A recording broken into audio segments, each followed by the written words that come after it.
Hello, hello, beautiful book babies. How are we doing? I hope you guys are well. I'm trying to catch up on creating content for the channel. So I wanted to pull up and talk to you guys about all of the books that I read in August. I didn't do one for July because I finished like 2 books. Obviously, our book club pick I finished, and then I had one more that I am going to talk about in this video. But this month, like, my reading was much more focused. I really just kind of started playing around with other genres to kind of get myself out of a slump, and I found like other things that really just grabbed my attention, held on to me like really tight, and I wanted to talk to you guys about it today. So if you're interested in hearing about all of the 11 books that I have finished recently, then just keep on watching. Yeah. So before we get into everything else, I will talk about the one other book that I did finish in July, and I finished it at the very end of July, going into August, and that is Eternally Rare by January Rayne. This is book 5 in the Eternally series. So you guys know I'm a January Rayne stan. I love monster romance, and January Rayne kills it in the monster department. But I am sad to say that this was not my favorite one. I was desperate for Rarity's story. And it just didn't work out the way that I thought that it would. So Rarity is the youngest of the Monroe vampire clan. And she has always felt like she didn't fit in. Outside of the fact that she never really got to know her mother, she has powers that the rest of her clan doesn't have. So she's a vampire, but she is able to wield ice, and in ways that can be kind of dangerous. And if she's not very like cognizant of her emotions and things of that nature, then she can hurt people. Like she will just start freezing shit, and she's not even trying. So at the end of the last book, Rarity meets one of her mates, but he can't stay. He is an ice prince, and he can't live outside of his realm without dying. And so Rarity is at a crossroad because she doesn't want to leave her family. She just got them back. But she comes to the understanding that like if she doesn't go after her mate, then she's not going to be okay. Like she's going to end up passing away if she doesn't go chase her mate. What she doesn't know is that she doesn't have one mate. She has 2. And both of her mates have a very sordid past. So we have Kayson, who is an ice prince. And then we have Dovenix, who is the prince of the dragon. So they are fire, and Kayson is ice. The ice elves and the dragons have been at war for hundreds of years because Kayson is unfortunately famed for killing Dovenix's father, but nobody knows the why. They were once best friends, and eventually it took place that Kayson ended his life. So Dovenix has always hated Kayson because Kayson is the person that took his dad away. But Dovenix doesn't know that Kayson was only doing what was asked of him, and what he did to his dad was actually a mercy. Of course, when Rarity is brought into this, it's a really sticky situation because Dovenix hates Kayson as much as he loves him. And Kayson is literally willing to like tear his own body apart just to be with Dovenix. So they both kind of come to the agreement that, you know, I hate you, but we both love Rarity. So we can figure something out for her. And that's really where the story begins.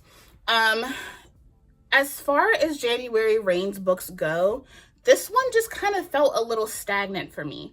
I think that we didn't have a lot of exploration into who Rarity really is until like the very end of the book. All of the books up until this one have explored the other things going on, and it kind of makes everything connect. We get these little chain links that kind of drop into place.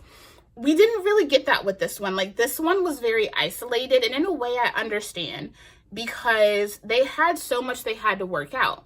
But at the same token, like, they did not communicate at all. This book did one of the things I hate the most, and that is using smut as a way to avoid what needs to happen. I don't care if a book has a lot of smut, but I do care if we're constantly getting busy, like jumping in the sheets, just to avoid the conversations that we need to be having. Everything falls in like the last 5 chapters, and it just wasn't it for me. where pretty much every January Rayne book that I have read thus far has been a 5-star, I would say this one was a 3.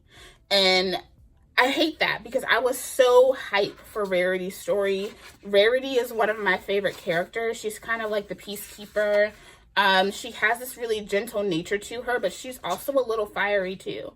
I still loved all of these characters. I wasn't a huge fan of the way the story laid out. It just wasn't my favorite in the series.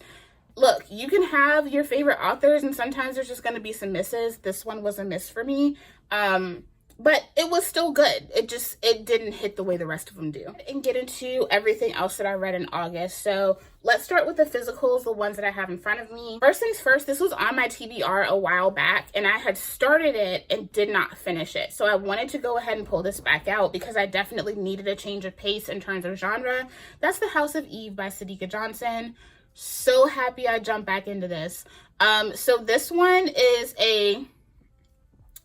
historical fiction, and it follows the lives of 2 different characters. We have Ruby Pearsall and Eleanor Quarles. So Ruby is 15. She is kind of at the height of trying to get her life together. So she's in kind of like this special like honorary school that's supposed to fast track her to college. She is set to be the first in her family to go to college. But there are a lot of difficulties in the home. So her mom never really wanted her, and mom has always had like a string of different men coming into the home. So Ruby has kind of bounced between her mom and her grandma and her aunt over the years. Things come to a head when she comes home one day after school, and the guy that her mother is currently with tries to make an advance on her. And when the mom gets home and sees what's happening, she blames Ruby and puts her out. So Ruby goes to live with a family member so that she can still stay close and go to school. This family member lives in a building that is run by a super. And so oftentimes the super will come and fix things up. But a lot of the times he'll send his son. His son is around the same age as Ruby, but he is a little white Jewish boy. And he and Ruby fall for one another. They do a lot of sneaking around to spend time with each other and hang out. And eventually their relationship does become intimate. And Ruby ends up becoming pregnant. When this is discovered, she is sent away to a house for young girls who have fallen pregnant and they don't want to keep the babies. Then we have Eleanor. When we meet Eleanor at the same time, these stories are happening in tandem. She's living in Washington, D.C., and she is attending Howard University. She comes across this guy named William. His name is William Pride, and he is fine as hell, like fine little yellow bone type. And she just sees him as being completely out of her league. But he like falls heavy for her, like hard. And so they end up having a whirlwind love affair where she ends up falling pregnant. But in that time, it's very clear that Eleanor has some very serious fertility issues. And throughout the book, we see her going through several miscarriages. This book tackles a lot. Obviously, it tackles racism. It kind of tackles interracial coupling. It tackles colorism as well.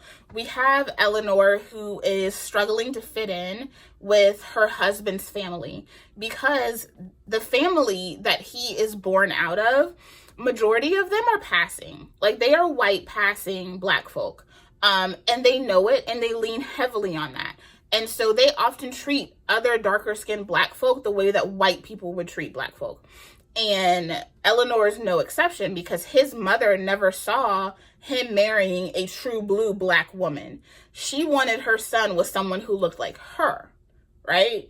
So when he goes out and finds her, gets her pregnant, and is like, we getting married, she's like, So she's struggling to fit into this society of people who feel more like uppity white folk than they do kinfolk. You know, so we have that aspect as well. This tackles Black exceptionalism and its pitfalls as well. this was so well done. And I will say, if you like books that feel like they have this fully composed ending, you won't like this, because I still feel a certain sense of unease towards some of these characters. I still don't fully believe some of these characters. Like her husband, I still don't trust him. Like I still don't believe that man. And it kind of gives this sense of everything being wrapped up in a pretty package, but not. Like underneath the surface, you know everything isn't okay, even though things worked out to the naked eye, you know? This was such a good book. I'm so happy that I listened to Casey and read Yellow Wife first, because Yellow Wife does directly connect to the ending of this book. It does. And when you read this, you understand why so many of the people in this story are the way that they are. But it does also breed a little bit of disappointment as well. If you've read Yellow Wife and you read this, you'll understand what I'm saying. This was a 5-star read for me. It was so good. I adore Sadeqa Johnson's storytelling. I adore the way she wove these two characters' experiences together and brought their lives together in such an odd and unexpected way. It was so good. It was so good. Then we have Pay the Piper by George A. Romero and Daniel Kraus. I spoke about this in my Last Now Next video, and this was such a good time. This is a riff off of the old wives' tale of the Pied Piper. We have the people of Alligator Point who have a very long-standing history in the area connected to the pirates Lafitte. These people are very proud of their heritage, but they are very much aware that that pride comes with a lot of pitfalls. And at the top of the book, we have children going missing in very gruesome ways. And the people of Alligator Point are going to have to atone for the sins of their ancestors if they don't want all of their children to fall victim to them having to pay the piper. This was so good. This is another one that was very heavy in social critique, even down to the ways in which this not only challenges you to critique some of your ancestry when you have those ancestors that you have been taught were good, and you find out that they were not good people. It challenges that, but it also challenges like the works of H.P. Lovecraft in the horror realm, and how H.P. Lovecraft was like a raging racist, you know? It tackles so much. And obviously with the theme of like the Pied Piper in general, this does give some heavy critiques of the way children are protected, as well as child abuse too. So this one was a really, really good read. There are some heavy aspects to it. Obviously there's some death as well. But this was so good. I will say, if you have a difficult time reading different dialects, this will take you a minute to get into, because like the Creole is heavy. It's heavy. But this is so good. It just brought so much amazing and gory, creepy imagery. This was really great. And put me in the mind to read a little bit more horror. And then I also recently spoke about Homicide and Hollow Hollow by Mia P. Manansala. I adore the Tita Rosie Kitchen Mystery series. So good. This one follows Leela as she is still reeling from the events that happened in book 1.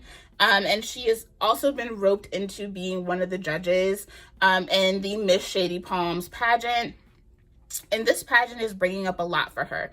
It's bringing up old rivalries with her family. It's bringing up a lot of the feelings that she has about her mother who passed long ago. It's bringing up a lot, on top of the fact that at the top of the book, we already have people making threats toward the pageant, basically telling them like, shut the shit down or else. And then not long after that, one of the pageant runners and judges is found murdered. Of course, Miss Leela, she's on it because one of her family members is being pinned for the murder. Y'all, this was so good. It was so good, although there are some frustrations for me with this, but I think that they will be acknowledged in later books. So we do have the long-running, like, best friend, Adina. I love Adina, but I find that she can be very judgmental and a little harsh. Where Leela is often painted as being super duper self-centered, and not saying that she isn't sometimes, but I think a lot of the people around her fail to consider where that comes from and how she could feel the way that she feels. I think her Tita Rosie is really the only one that gets her and really gives her room as far as her emotions and her feelings and her mental health go. I also did love the way we saw a lot of these relationships develop and the way that the love triangle in this was handled, because it's very clear we have a love triangle in book 1. Like, we know this. But I love the way that this was handled, and even though it leaves us kind of on a cliffy, it does leave us on a little bit of a cliffy as far as the love goes. I'm excited to see where it goes. I'm excited to see where the relationships blossom and form from here. I'm going to be picking up Blackmail and Bibingka as soon as my mom finishes it. I think she said she has like 3 chapters left. We've been buddy reading the series together. I cannot wait to get into the next one, and I'm so happy because I'm going to get to meet Mia. The Bookmarks Book Festival is going to be happening. I think it's the 26th through the 28th.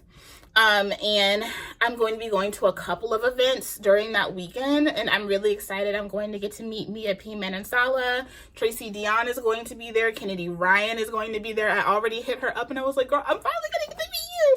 I'm so excited. So yeah, it's gonna be a good time. So I'm definitely going to be taking in some of my books to get them signed because I adore Miss Mia. I did it. I could really and truly, guys, I could go back and read this all over again. I really could. Oops, I dropped my books. I could go back and start from the beginning and read this all over again. That is how much I loved this story. And it's so funny. I had to leave this in here because I just had to show you guys the bookmark that I used for this, because this is so Dream Castle coded. I absolutely adore Demon's Dream. So this follows the stories of Dream Castle in Demon, Montana, as well as Diana Castle and Smoke Salinas. So at the top of the book, when we're introduced to Dream, she is trying to do what she does best and fix things. She is the fixer of the family, and right now, her baby brother has gotten them into a pickle because he has gone out and not only eloped with a young woman from a rival family, but has also gotten her pregnant. They're stuck. She was set to be married to someone else. And so, of course, her dad is like, y'all owe me. Like, y'all owe me, right? So he's like, you know what? Cool. Here's what we'll do. You want to fix this so bad? A daughter for a daughter. So Dante is like, I think Dream would be really good for my brother Demon. Now, Demon Montana has a reputation, okay? He is a mean motherfucker. People don't mess with Demon. Even though he doesn't really have a strong allegiance to certain factions and stuff, like, he does ride hard for his brother Dante. And he will fuck some shit up. And so he's like, 30 days, Dream belongs to Demon. Demon is like, okay. But immediately when he sees her, he is like entranced.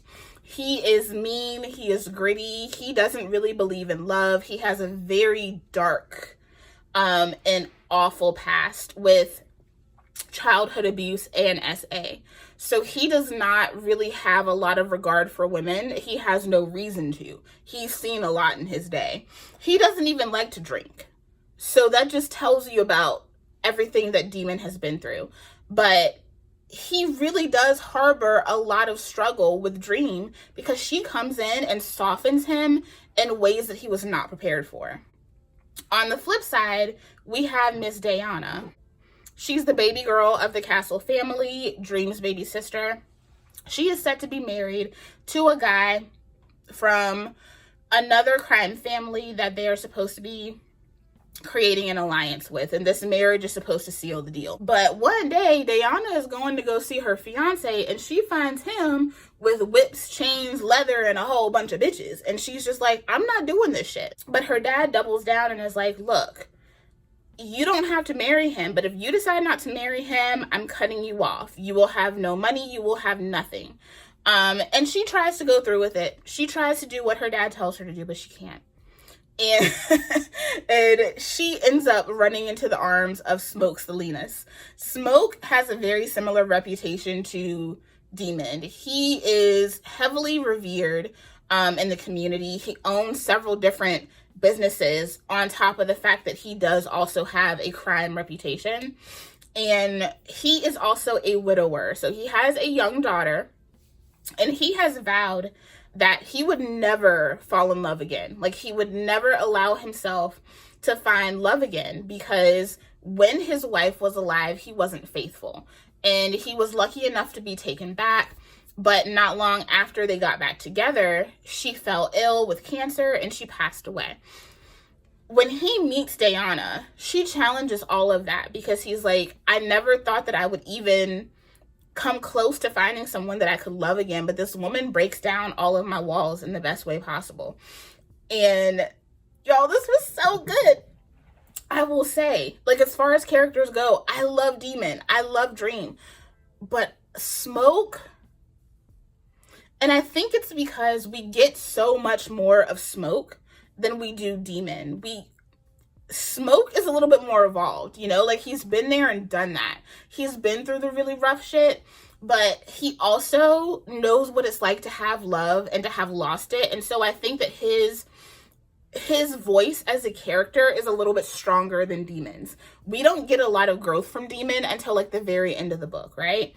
But I love Smoke. Smoke, Alaric Salinas could get it, okay? I love that man. This was so good. This is why I don't listen to you hoes who be like, romance shouldn't be more than 300 pages. Because if an author knows what they're doing, every single one of those pages is going to eat.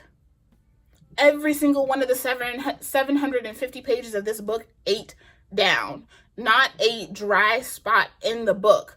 This shit had me crying. It had me hooting and hollering. The characters are rich and they have a lot of depth. Like I said, like, my only downside to this is that I don't feel like Demon has a ton of growth until the very end of the book. Outside of that, though, 15 stars. Immaculate.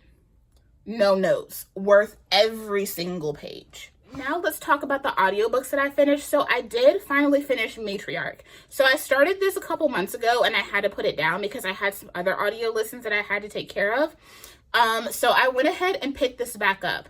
I think I finished part 1 and then I just had to put it down to focus on other things. So I picked up at the start of part 2. I love this. Miss Tina, first of all, the storytelling, beautiful. 10 out of 10. Everything that I look for in a memoir. I love reading memoirs. Miss Tina's story is so layered.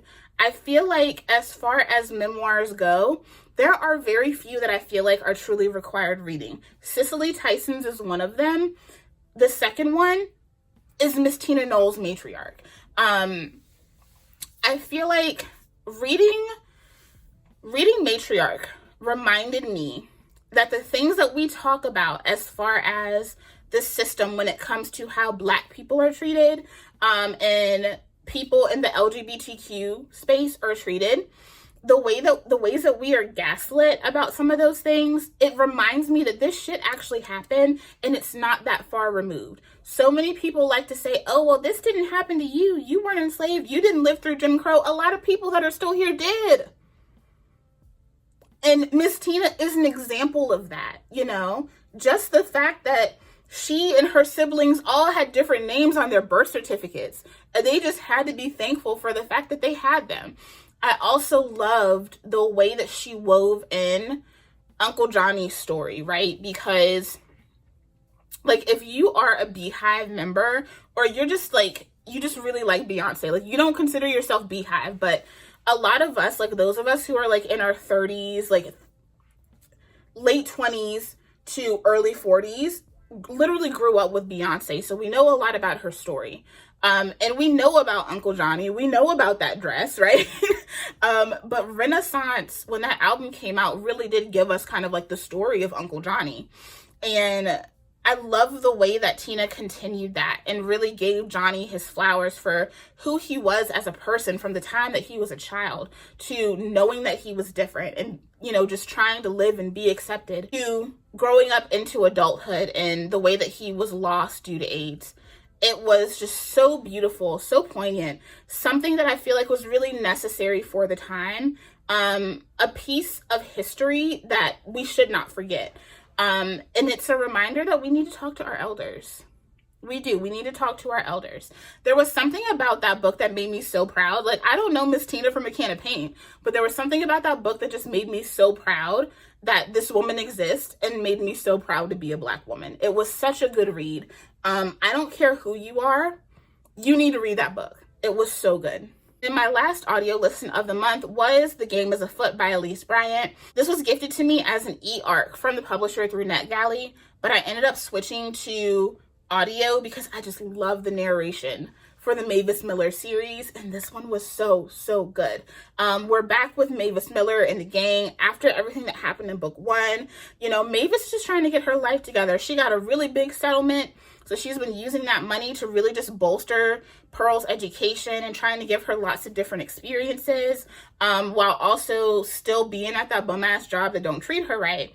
And really just settling into her relationship with Jack and getting used to the fact that her ex-husband Corey has come back into the fold and is trying to be a more present parent and ex-husband, because at the end of the day, like, he still cares for her. Everything comes to a head at the beginning of the book when they're all at a soccer game together. Pearl is on the soccer team, and things kind of go awry. They're playing their game, and it's just kind of kids, you know, kicking the ball around and acting a fool. And then we have some guy who comes in on a lawnmower and, like, just mows through the kids' game.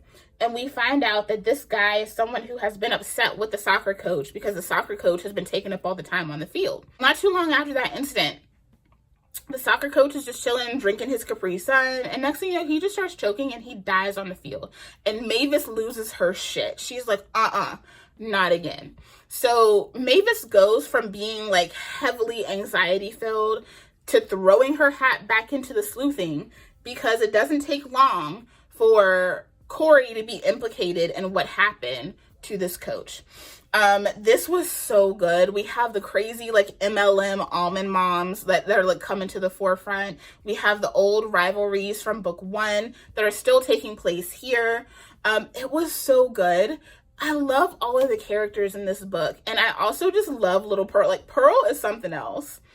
Every book, Pearl has a new word that she has learned, and she does not give that thing up. Like, she is just, like, I don't know, like, I love it when authors really write kids in books well, and I feel like Pearl is a character that is done so right, as well as the way Mavis really nurtures Pearl's exploration and curiosity, and she never stifles her, you know? I love the series so much. It was so good. All right, guys, and then we have a couple more that I read on ebook.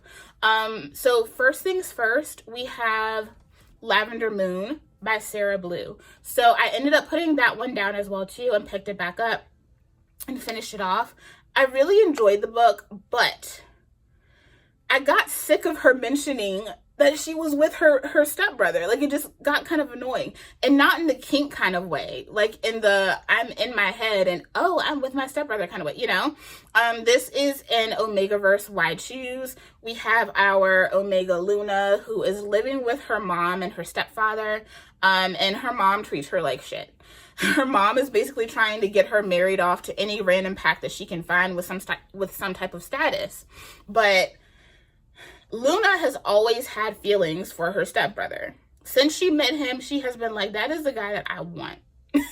But she never felt like she could have him because, 1, that's her stepbrother, and 2, he already has a pack. So not only does he have a pack, but he also already has an Omega. So we have James, who is their Omega, and then we also have Ian and Ezra. Ian is an alpha, and then Ezra is one of their betas. So they already have a full pack. But they have always kind of felt like something was missing. And James has always kind of felt like he wasn't enough for his alphas, because James is not a super touchy-feely, needy Omega. When the opportunity arises for Luna to move in with them, they're like, get on it, because we know that you love her. Like, go get her. Like, we're here for it. James is like, I support this 100%. They move Luna in after an altercation with her mom, and things just heat up from there. Overall, it's a really good, short, spicy story.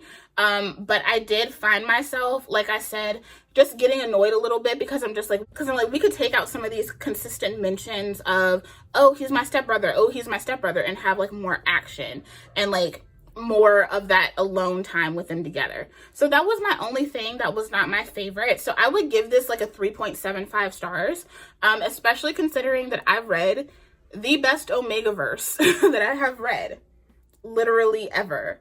And that is Pack Darling Part 1 and 2 by Lola Rock. I fucking love this story. I read both books. I'm getting ready to start Red Fang Royal soon. Y'all, when I tell you, I picked up book 1 and I've read it like literally 36 hours straight. I had my head in the phone reading that damn book. Like, wherever I went, I was reading. I was sitting down and reading. I was cooking and I was reading. I was riding along in the car and I was reading. Like, I was into that book. Pack Darling follows the story of Lola Darling. The Darlings are an Omega section within this world that are comprised of Omegas that have basically been abandoned. And they have been sold off to this camp called the OCC. This is an Omega training organization that takes in these Omegas and it teaches them different things like nutrition, cooking. It's supposed to home in on all of their skills and make them kind of more palatable and kind of help them navigate in this world so that they can find their packs. Many of these Omegas are often end up with packs that aren't their perfect match. But there are the possibilities of finding actual full-on mates. But for Lola has been abused her entire life. Her entirety of her time at the OCC, she has been targeted by different teachers, trainers, as well as other students at the OCC. And so Lola tries to hang back as much as possible. She's not fed the way she's supposed to be fed, so she's underweight.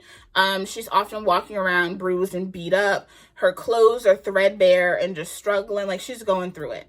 So at the top of the book, when we're introduced to Lila, she is kind of backed into a corner for doing a performance. Lila is a phenomenal dancer, but she hasn't really shown her dancing chops for years, because whenever she kind of shows off and shows her talents, the other Omegas get jealous and, you know, beat on her and abuse her. So she's just kind of stopped showing up in that way.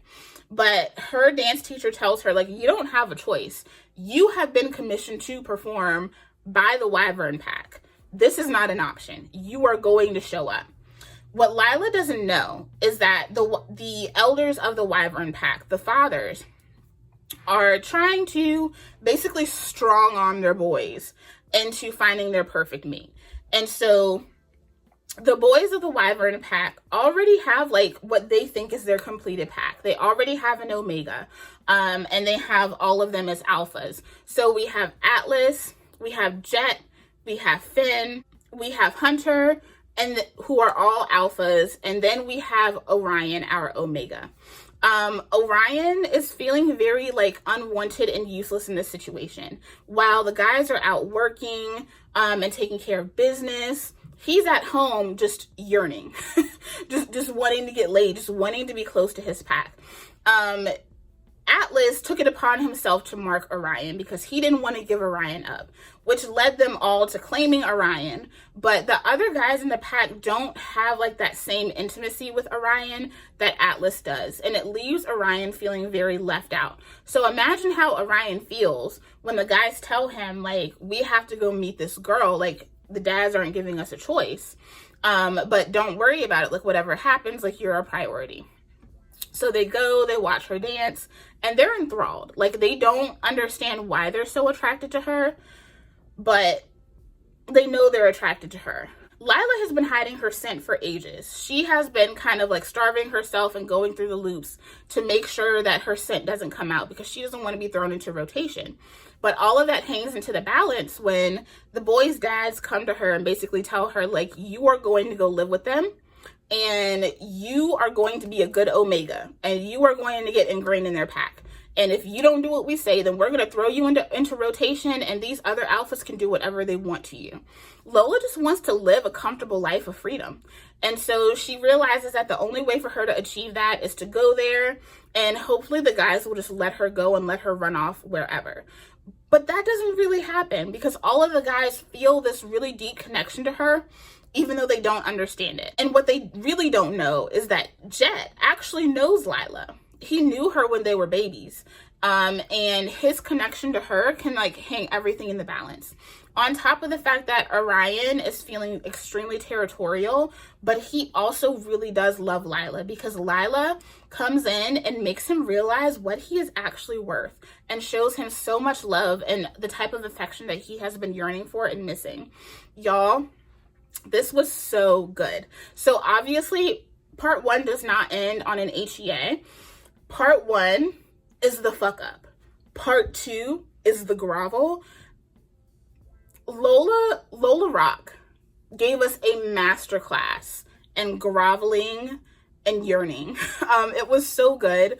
The way that we have the guys coming back in part 2, admitting their wrongs and denouncing the way that they have been raised and the way they have been taught to treat Omegas, and learning how to fix their mistakes so that they can be better for the people that they love is just amazing. The groveling, the yearning, and on top of that, like, you wouldn't think that there would be so much social critique from an Omegaverse, but there is. Not only in the way that women are treated, it even in like small ways critiques the foster system.